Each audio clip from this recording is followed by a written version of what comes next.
नमस्कार, मैं हूं पुष्पेंद्र और आप देख रहे हैं भारती नेटवर्क। आज सबसे ज्यादा चर्चा में रहे राहुल गांधी। दरअसल रायबरेली जिले में एक दलित युवक हरिओम वाल्मीकि की मॉब लिंचिंग की घटना ने पूरे देश को झकझोर कर रख दिया है। इस मामले को लेकर कांग्रेस सांसद राहुल गांधी ने कड़ी प्रतिक्रिया दी है।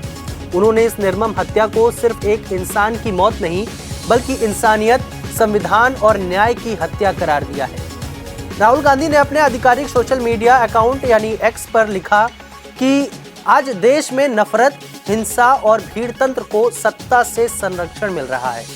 राहुल गांधी ने लिखा, संविधान की जगह अब बुलडोजर ने ले ली है और इंसाफ की जगह डर ने।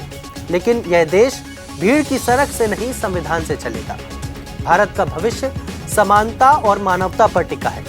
उन्होंने आगे कहा कि वह पीड़ित परिवार के साथ मजबूती से खड़े हैं और उन्हें न्याय दिलाकर रहेंगे। दरअसल ये घटना 2 अक्टूबर को घटी जब रायबरेली के ऊंचाहार इलाके में एक दलित युवक हरिओम वाल्मीकि को भीड़ ने ड्रोन चोरी के शक में पकड़कर बेरहमी से पीटा। शुरुआत में कहा गया कि युवक ने ड्रोन चोरी किया था, लेकिन जब वीडियो सामने आया तो सच्चाई कुछ और ही निकली। युवक को पीटने और उसकी लाश को खींचने के वीडियो सोशल मीडिया पर वायरल हो गए। इस मामले ने तब और तूल पकड़ा जब 4 अक्टूबर को एक नया वीडियो सामने आया जिसमें हरिओम मार खाते हुए राहुल गांधी का नाम लेता है। इस पर भीड़ में मौजूद एक व्यक्ति कहता है, यहाँ सब बाबा वाले हैं, जिसका इशारा सीधे सीधे राजनीतिक ध्रुवीकरण और धार्मिक पक्षपात की ओर जाता है। यह वीडियो इस बात को उजागर करता है कि भीड़ हिंसा को केवल शक के आधार पर अंजाम नहीं दे रही, बल्कि इसके पीछे राजनीतिक और वैचारिक नफरत भी काम कर रही है। इस जघन्य हत्या और वायरल वीडियो के बाद प्रशासन हरकत में आया है। रायबरेली के ऊंचाहार थाना अध्यक्ष संजय कुमार समेत 6 पुलिसकर्मियों को लापरवाही के आरोप में सस्पेंड कर दिया गया है। इसके अलावा इस मामले में 10 लोगों को गिरफ्तार भी किया गया। राहुल गांधी ने रविवार की रात पीड़ित परिवार से फोन पर बात की और उन्हें भरोसा दिलाया कि वे अकेले नहीं हैं। उन्होंने कहा, परेशान मत होइए, कांग्रेस परिवार आपके साथ है, न्याय जरूर मिलेगा।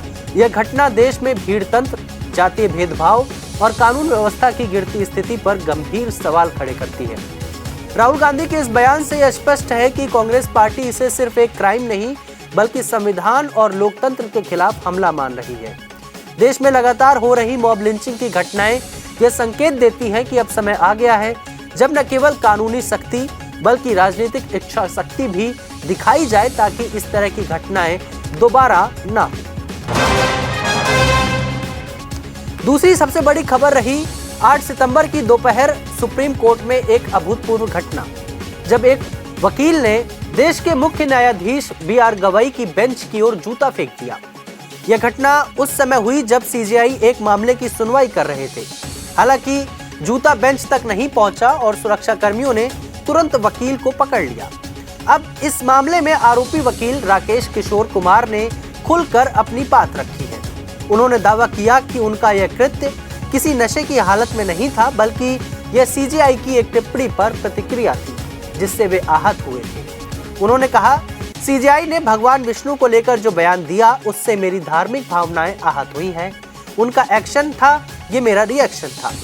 राकेश ने यह भी कहा कि उन्हें अपने किए पर कोई पछतावा नहीं है और किसी का भी डर नहीं है। उन्होंने सुप्रीम कोर्ट की कार्यशैली पर सवाल उठाते हुए आरोप लगाया कि जब किसी विशेष समुदाय से जुड़े मामले आते हैं तब कोर्ट तेजी से फैसले देता है।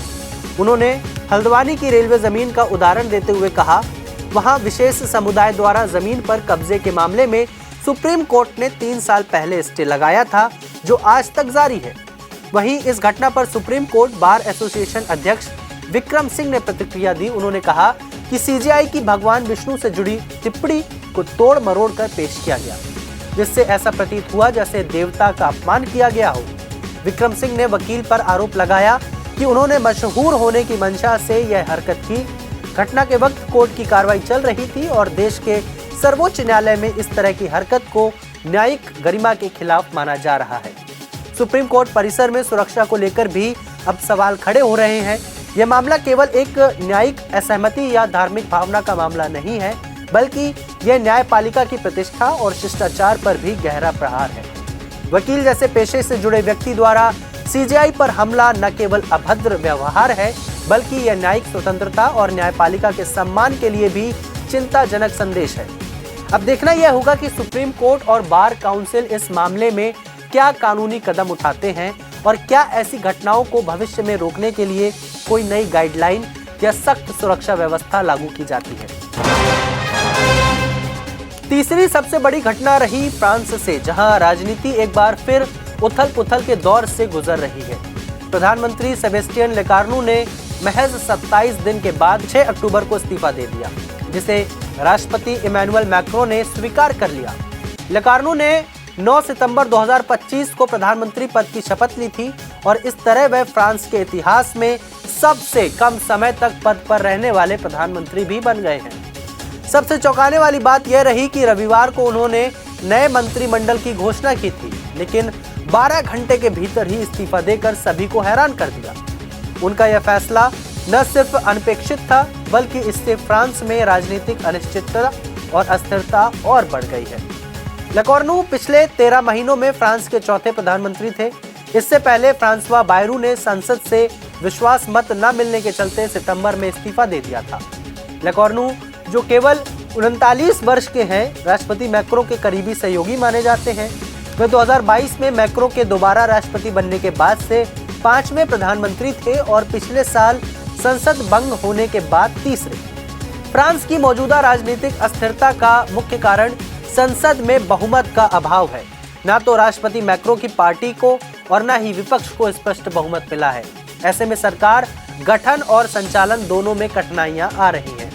लेकार्नू के इस्तीफे ने इस स्थिति को और जटिल बना दिया। इस राजनीतिक संकट के बीच दक्षिणपंथी नेता मरीन ले पेन और अन्य विपक्षी नेताओं ने नए संसदीय चुनाव की मांग उठाई है। ले पेन ने तो यह तक कह दिया कि मैक्रों को भी इस्तीफा दे देना चाहिए। यही सबसे समझदारी भरा कदम होगा। हालांकि राष्ट्रपति मैक्रों ने स्पष्ट कर दिया है कि वह इस्तीफा नहीं देंगे और पद पर बने रहेंगे। फ्रांस के सामने अब एक बड़ा सवाल है, अगला प्रधानमंत्री कौन होगा और क्या वह राजनीतिक अस्थिरता को समाप्त कर पाएगा। यदि संसद में स्थिर बहुमत नहीं बनता है तो नई सरकार बनाना और चलाना कठिन होगा।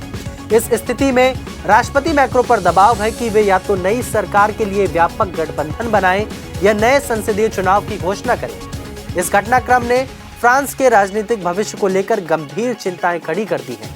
जब देश को स्थिर नेतृत्व की सबसे ज्यादा जरूरत है, तब शीर्ष नेतृत्व का बार बार बदलना एक लोकतांत्रिक संकट की ओर इशारा कर रहा है। आज के बुलेटिन में बस इतना ही। अन्य सभी बड़ी खबरों के लिए देखते रहिए भारती नेटवर्क। धन्यवाद।